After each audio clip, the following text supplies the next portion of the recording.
Good afternoon, everybody, and thanks so much for joining us. I'm Will Dupree in the KXAN Live studio. We're looking live right now in Weslaco, Texas.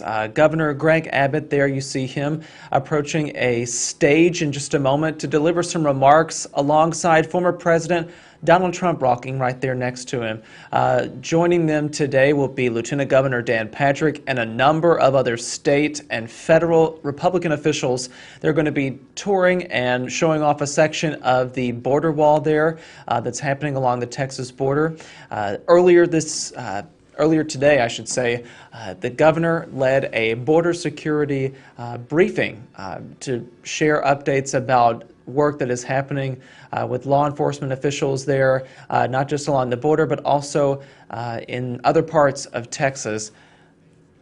I'm just listening in right now. They're introducing Donald Trump and Greg Abbott, so let's listen in as they are set to deliver some remarks along the border there in Weslaco, Texas.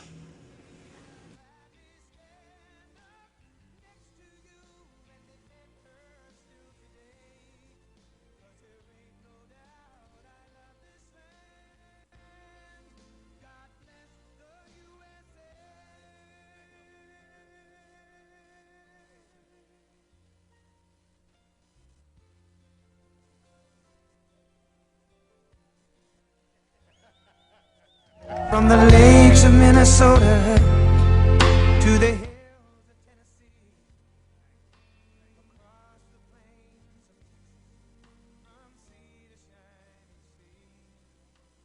Detroit down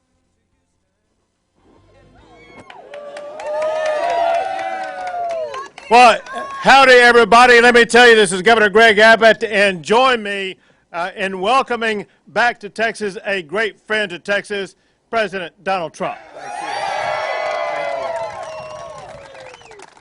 He's always been a great friend and a lover of the people of Texas, but I got to tell you what, he did more than any other president has ever done to secure our border. And we've seen what's happened in the aftermath of his presidency with the Biden administration. You look at this border, and you look what you see. You see an unfinished border. This is Biden's fault because President Biden is not continuing what President Trump began. President Biden needs to start right there and finish building the border wall that President Trump began putting back up.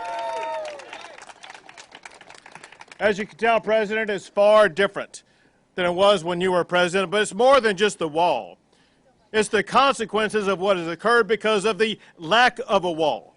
Get these numbers because look at year over year. The increase in the number of people coming across the border from last April to this April is almost 1,000%. The percent of apprehensions from last May to this May is increased almost 800%. And we are having people coming not just from 3 or 4 countries across the globe. People are coming across our border from more than 150 countries across the entire globe. It is time to make sure we seal this border and close it down. The difference is the open border policies that the Biden administration has put in place. But that difference is felt most harshly among our communities, among the families who live here in Texas, as well as across the entire United States of America. But including the people coming across the border are cartels and gangs and smugglers and human traffickers. And we have the Texas Department of Public Safety that we've launched what's called Operation Lone Star. And the Texas Department of Public Safety, they are stepping up to assist and trying to secure our border. And now we need to take a moment. And we need to express our gratitude for the men and women of the Texas Department of Public Safety who are working to do their part to secure our border. We have deployed about 1,000 Texas Department of Public Safety officers, and on top of that, we've also deployed Texas National Guard, and they also deserve a big round of applause for the Texas National Guard for everything that they are doing to help secure our border. So in just the past few months, the Texas Department of Public Safety has arrested almost 1,800 criminals who have come across the border, and in addition to that, apprehended almost 40,000 illegal immigrants who crossed that border. Also, the Texas Department of Public Safety has raided 41 stash houses. And get this, they've apprehended such a dramatic increase in fentanyl. It is a 2,000% increase in fentanyl they've apprehended for the first 6 months of this year compared to the first 6 months of last year. This fentanyl is deadly and it's dangerous, and it's going throughout communities across the entire state of Texas, as well as communities in other states of the United States. And the Biden administration is doing nothing to slow the spread of deadly fentanyl across our country, and that is exactly why we need the Texas Department of Public Safety and the Texas National Guard on our border. But get this. This is a story I'm going to tell you that was tweeted yesterday by a Border Patrol officer about an arrest they made yesterday. This happened yesterday. Rio Grande Valley Border Patrol agents arrested 7 criminal immigrants. 4 were gang members. 2 had been convicted of sex crimes. 1 had been convicted of negligent homicide. There is a 500% increase in criminal migrants apprehended coming across the border. That must be stopped. And let me tell you who's trying to help stop it. And he is, however, we need to recognize somebody else who's trying to stop it.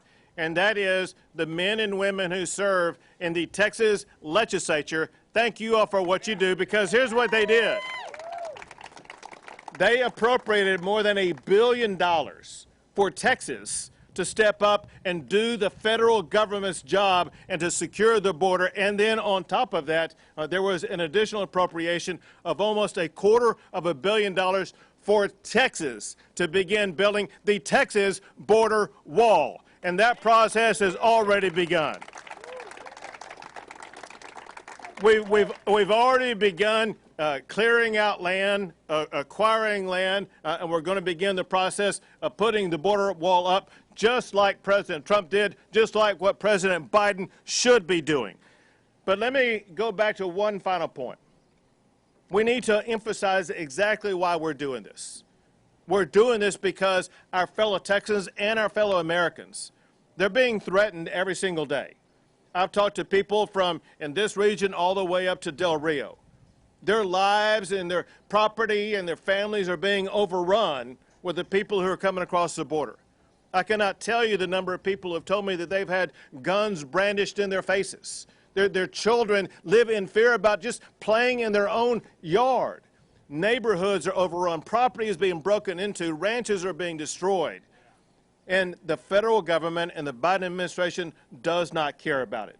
As a result, Texas has to step up and protect the safety of our fellow Texans, and we will continue to do so.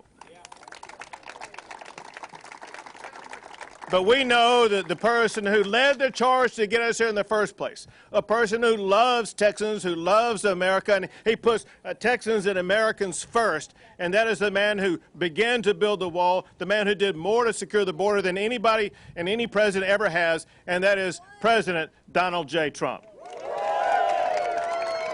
Thank you, Greg. Well, I want to thank you. What a great partner you've been for 4 years, and we worked together. I endorsed you last week very strongly. I say complete and total. I gave him a complete and total endorsement, and I'm glad to see that you went up like a rocket ship. You were up high anyway, but now you're really high. And I guess a lot of people that were thinking about running, they say, we're never going to beat this guy. And they shouldn't be able to beat you. You've done a great job, and it's an honor to be with you. Thank you very much. Thank you.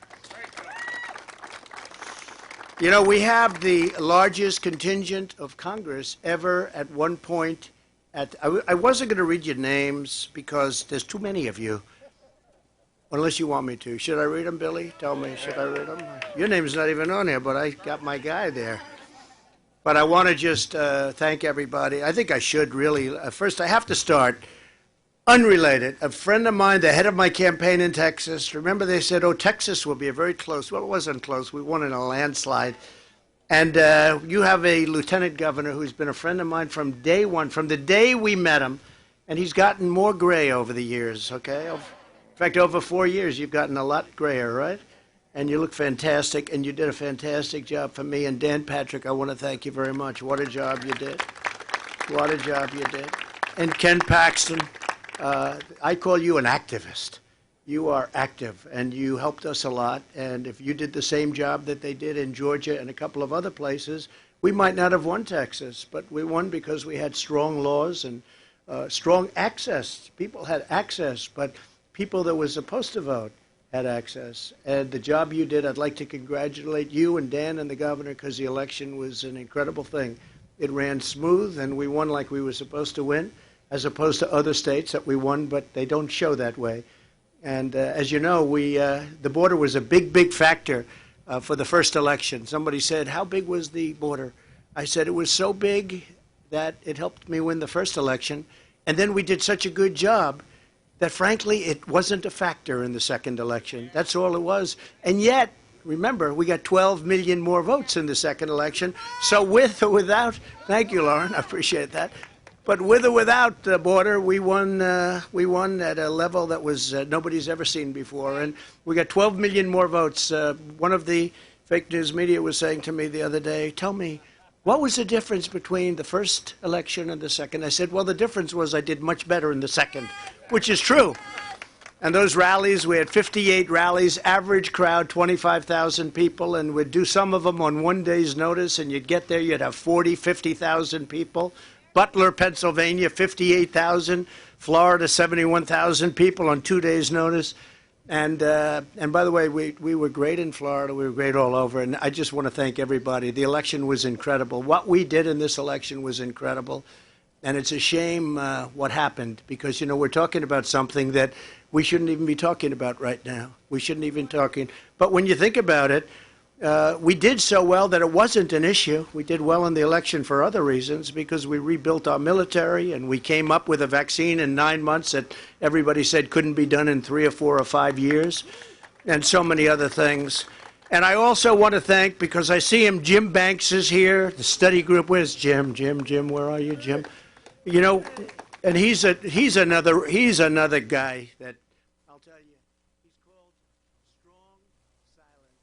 Not all of our congressmen are strong and silent, and certainly our congresswomen aren't strong and silent. That we know for sure, right, Lauren?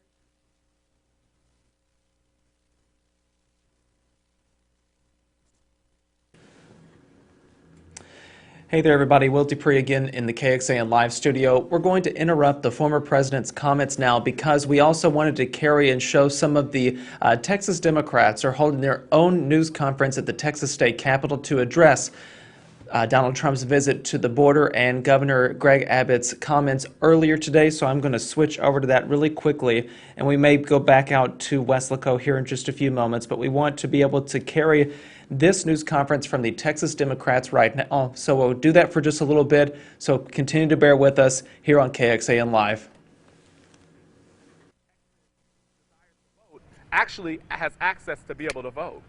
We need to expand health care in this state. We need to make sure that we're reinstituting a woman's right to choose in this state. We need to make sure that we have real criminal justice reform in this state.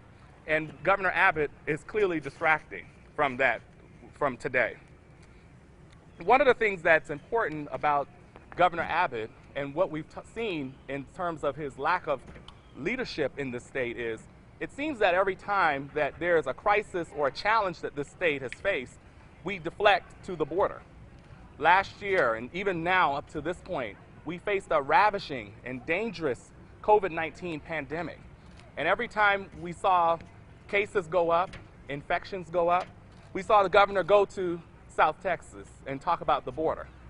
We are now in a period where we had our First Lady visit yesterday to talk about vaccines and making sure that people can guard themselves against COVID-19. And when Governor Abbott got vaccinated himself, he still deflected to the border. Recently, obviously, as millions of Texans have seen that in February, like me and like so many others, where the power was out, where folks sat in the dark, where folks were sitting in freezing and frigid temperatures, we saw the governor deflect yet again to the border. We saw here a courageous act by Democratic legislators in Texas to stand against a voter suppression bill. And when Governor Abbott and his friends couldn't suppress our votes and the votes of black and brown and young and elderly Texans, they deflected to the border yet again. And so Governor Abbott has shown that they are not here to find solutions to the challenges that everyday Texans have faced. We are continuing to face challenges where Republicans that have been in leadership in this state have had years where they've heard from the energy experts that we need to update and modernize our grid. They heard for years that we need to weatherize our grid to make sure that it can withstand any weather challenges or weather storms that we were facing. And we saw that failure clearly in February. Governor Abbott is using this right now as political grandstanding. And what we are calling on Greg Abbott and the Texas Republicans to do is to show what voters elect our leaders to do, is to show leadership and to show strong leadership. The Texas Republican Party has shown themselves to be weak and fractured and more divided than ever. And now, who is paying the price for their division and deflection? Everyday Texans like me and so many across the state who are organizing. It does nothing but disrupt and fracture our communities that we are here. One of the things I think that's also very important about Governor Abbott that we have to talk about is we are showing up all across the state. There are voters and Texans and families that are very concerned about these respective issues across the state. And we are organizing every single day across the state to counter the vicious attacks that we've seen by Greg Abbott and the Republicans in leadership in this state.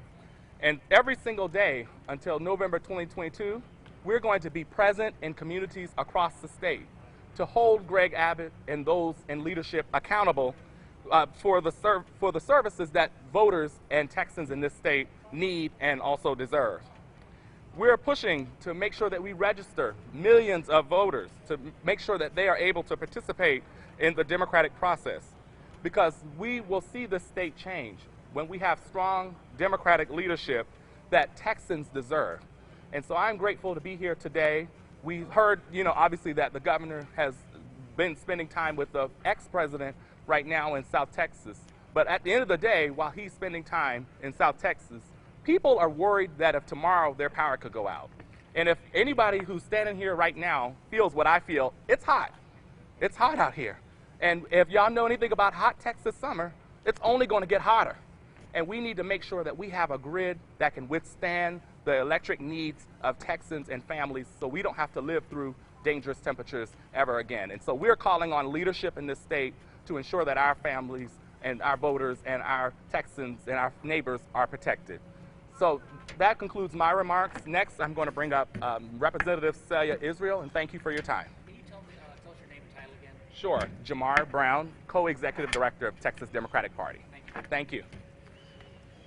Hey everybody, Celia Israel, State Representative, House District 50. And I wasn't sure what I was going to say today because I'm from the border. I'm from El Paso, Texas. I've lived in Austin since 1982. My colleague John Busey and I believe we speak for our caucus and our members, 67 of us who have just been through the worst legislative session that any of us can remember. And we're here today because I think it's important to juxtapose what's happening in this state.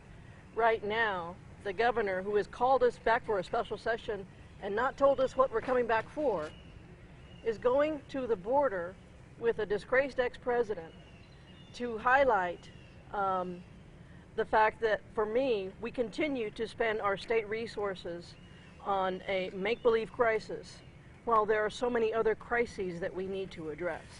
There's a lot that Republicans and Democrats could agree upon when it comes to immigration and immigration reform. This is a congressional responsibility, not a state responsibility. Congress has been absent for a generation now or more, since I was a little girl in El Paso, Texas. of not providing real answers and a real pathway to citizenship. And I am sad and I lament that. And I am also now, as a state legislator, sad to see that every 2 years we spend $800 million for an additional 250 DPS troopers to go and play well with others, give out a ton of traffic tickets, and demonstrate and play into the pandering that is happening right now. I am saddened by what I see today at the border. The border for me is about cousins and commerce. It should be about action from Congress yet again. We broke quorum a few weeks ago because we want Congress to act on the John Lewis Act. We need Congress to act on sound immigration policy. And I call upon Congress to step in and act, and I juxtapose the misplaced resources that we are seeing today. Chief Nimkid and DPS and state resources are being activated right now for a political event, for political posturing. They put on their camo, take a hat, flip it backwards, get the action shot, and demonstrate as if they are taking action. So I lament that, and I am sad for that. And I know that my colleague John Busey and I will be happy to take your questions. I'll stop there and ask Representative John Busey to say a few words as well. Hi everybody, I'm State Representative John Busey from House District 136. I'm excited to be here today while our governor is at the border placating to the extreme far edges of his party with a defunct president, focusing on issues that are not state issues. The Texas Democrats are here putting forward an agenda that will help the people of Texas. You know, the governor doesn't know what this special session is going to be about. He's yet to tell us what's on the call. So I think what we can do today is share some ideas. We can fix the damn grid, as we're going to hear about from Mike Collier. We need to focus on the demand side. We could incentivize people to upgrade their homes, to make sure that we lower demand, that we modernize our system. We could do things that help the consumers that struggled during the storm, that had the high bills, come forward. Another thing we can do in this special session, we can come forward and make access to the ballot box universal by passing online voter registration, making it easier for people to vote, making it so everybody can vote by mail. We should fix our healthcare system in this state by passing Medicaid expansion. This is a policy that all Texas has to do is decide to be in or out. Our tax dollars already pay for it. We send our tax dollars to the federal government every year for Medicaid expansion, but because we have statewide elected officials who will not put the people of Texas first, we refuse to take those dollars to help Texans. We're talking about 2 million Texans, nearly 2 million Texans that could benefit from health care if we would expand Medicaid. Billions of your tax dollars coming home. But our governor is down there playing to the partisan right, focusing on federal issues instead of focusing on state issues. So come on home, Governor. Let's have a special session, and let's talk about gun safety in this state. Let's talk about health care needs. Let's talk about fixing the grid and working on the demand side. And then we can really, if we're going to waste tax dollars to be here, we can get something done for the people of Texas. But if he brings us back for these extreme partisan issues that people in this state have told us in polling time after time they don't want, that people in this state know is a scam to help people in campaigns but not help them, then we're wasting our time, we're wasting your tax dollars. So it's time for us to get back here, get to work to solve the real problems of this state, something that's been neglected for the last 25 years of Republican leadership. So I'm excited to be here with this team. All 67 Democrats in the Texas House are unified that if we're going to be here, it needs to be on issues that truly impact the people of Texas. Thank you all for covering this. Let's keep up the hard work. Thank you so much. You know, I want to bring up my friend, fellow Williamson County friend of mine who now lives in Harris County. He's shown for years his commitment to the people of this state. He's shown for years that he has solutions and ideas, and I think it's time we put him in office to give him that platform to get it done. The next Lieutenant Governor of Texas, Mike Collier. Thank you, John. Thank you.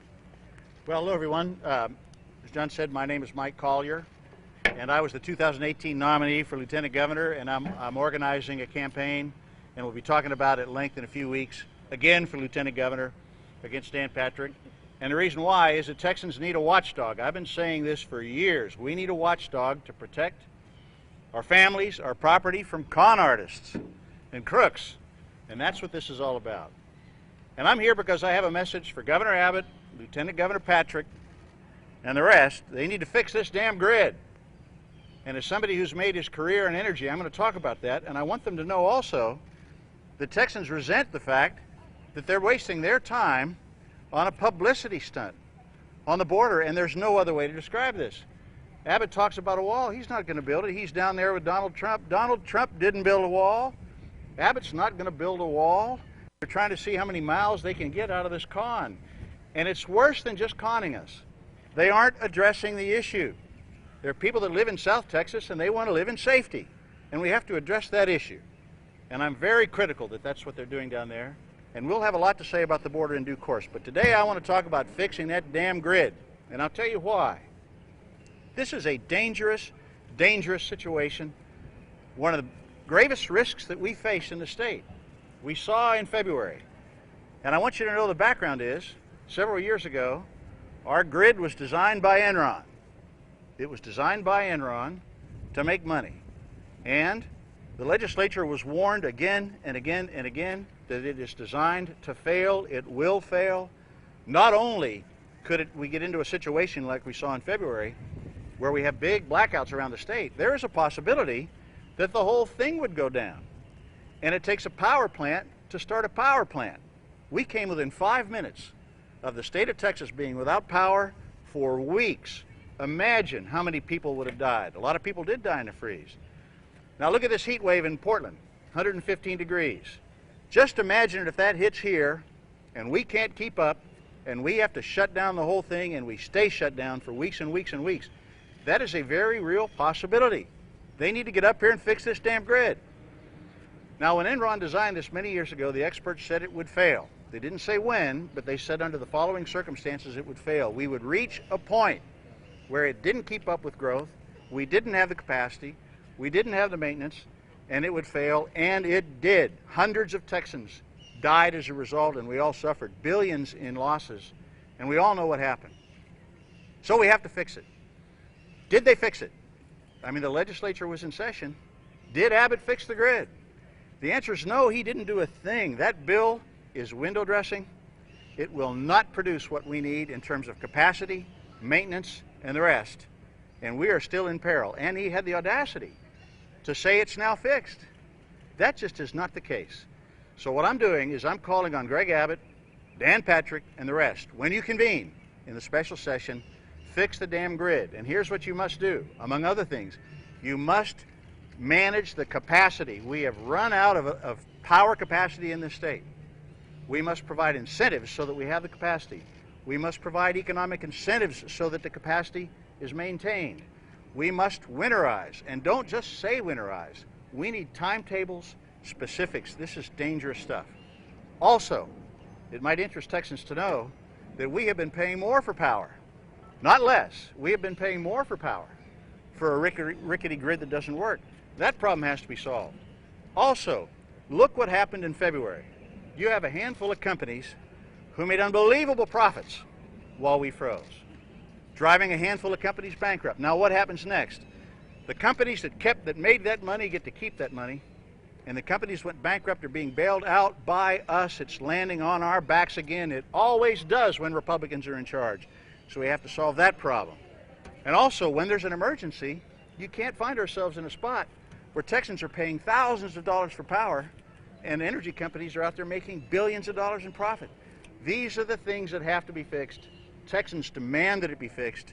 What I'm calling on Governor Abbott to do in the special session is roll up your sleeves, do the work, no stunts, no gimmicks, fix the damn grid. I'll say one last thing. Texas put a man on the moon. Now we can't even keep our lights on. What's happened? I'll tell you what's happened. Too many years of gross, negligent leadership, and that has to change. So those are my remarks, and I understand, and thank you for your time. I understand we'll do question and answer. Thank you. Yeah, we're going to do about 15 minutes of questions, but also for the press corps, we've got shirts for y'all that glow in the dark so you can remember their failures.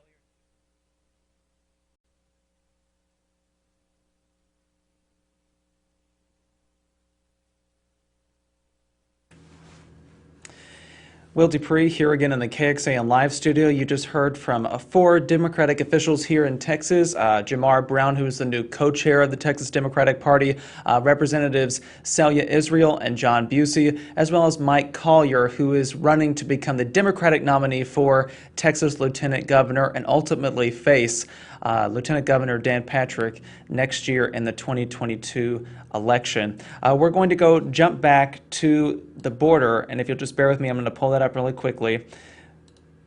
So here we are. President Trump, former President Trump, is still speaking there in front of a crowd after a border security briefing that Governor Greg Abbott held a little bit earlier today. So let's take back a listen as former President Trump begins his remarks there.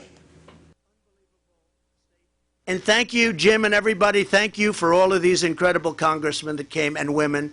We appreciate it. Thank you, Lauren, very much. I'll see you soon. Thank you. Governor, congratulations. Congratulations. Thank you, everybody. Congratulations.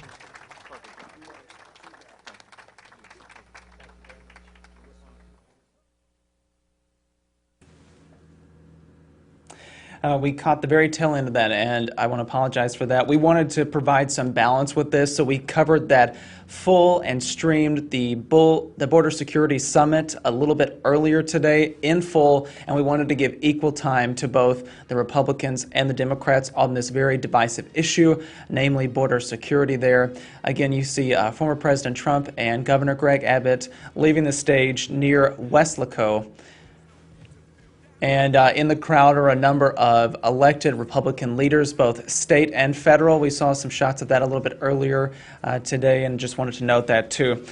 So again, thank you all for joining us. We're going to have more coverage of both the former president's visit to the border and his comments with Governor Greg Abbott, as well as the Democratic response on our website. That's KXAN.com and on the KXAN News app. So please download that if you've not done so already. Thank you all again for watching. I'm Will Dupree in the KXAN Live studio. We'll see you back here at another time with more updates. Hope you all take care.